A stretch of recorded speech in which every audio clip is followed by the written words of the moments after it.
Dear friend, in our journey of faith, there are names that shine like beacons' lives that inspire courage, unwavering devotion, and hope in the face of fear. Today, we pause to remember one such pillar of the early church, St. James the Apostle, first of the 12 to give his life for the name of Jesus. He wasn't just one of the 12.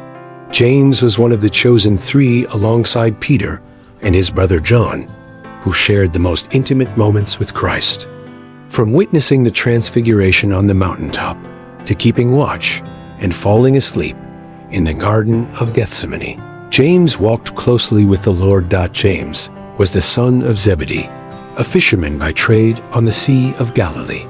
He and his younger brother John were mending their nets when Jesus came by and simply said, "Follow me."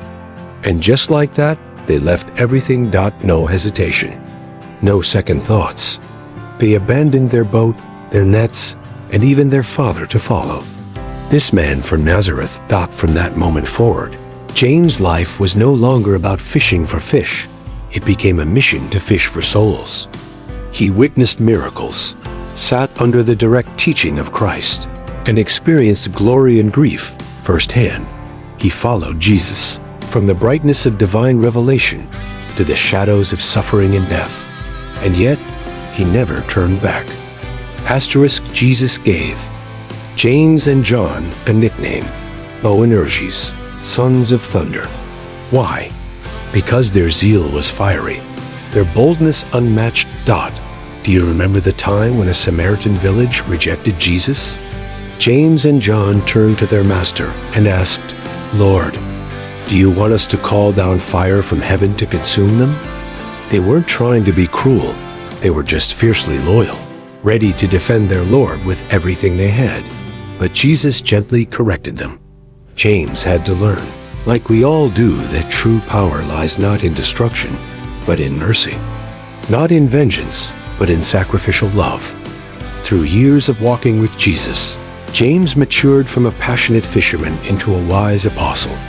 Tempered by grace, he stood by Christ when crowds turned away. He stayed faithful when others doubted.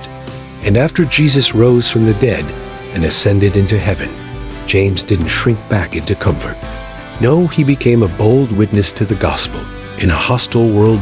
In Jerusalem, where the name of Jesus stirred fear and hatred among the religious elite, James preached openly and without fear, until the day came when his voice was silenced by a sword. King Herod Agrippa had him arrested. And unlike many others, James wasn't imprisoned for long. The book of Acts tells us simply and clearly, he had James, the brother of John, put to death with the sword. Acts 12:2. He became the first of the 12 apostles to be martyred. A true fulfillment of Jesus' prophecy that James would indeed drink from the same cup of suffering.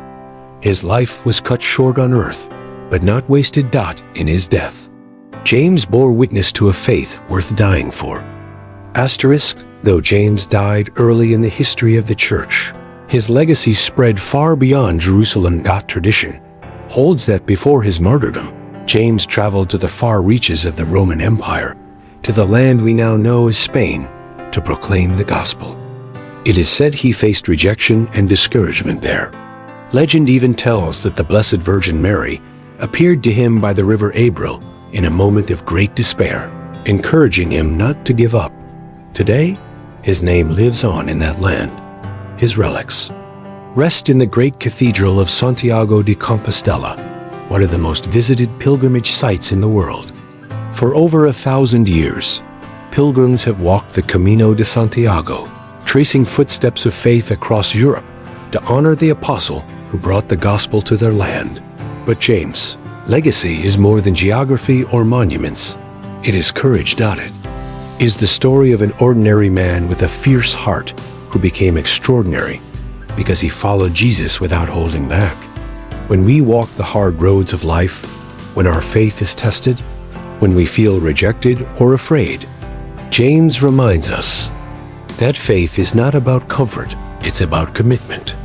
It's not about being perfect, it's about showing up again and again, even when it costs you everything, because what you gain in return is eternal.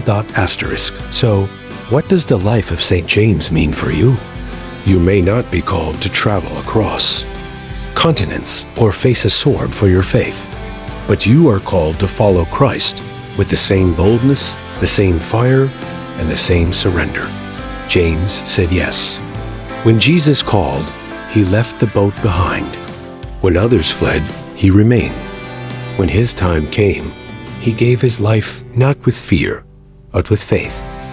You and I are invited to live with that same kind of passion. Maybe you've been playing it safe with your faith. Maybe you've been afraid to speak up, to stand firm, or to let go of something that's keeping you from fully following Christ. Today, St. James speaks to us not just from history, but from heaven. He whispers through the centuries. Don't be afraid. The journey is hard, but it's worth it. Jesus is worth it. So friend, wherever you are, whatever your fears or doubts, say yes to Jesus again. Take one bold step closer and walk in the footsteps of a man who followed the Lord all the way to the end. Like St. James, may your life become a testimony, not only of what you believed, but of how fiercely you loved him who called you. Amen.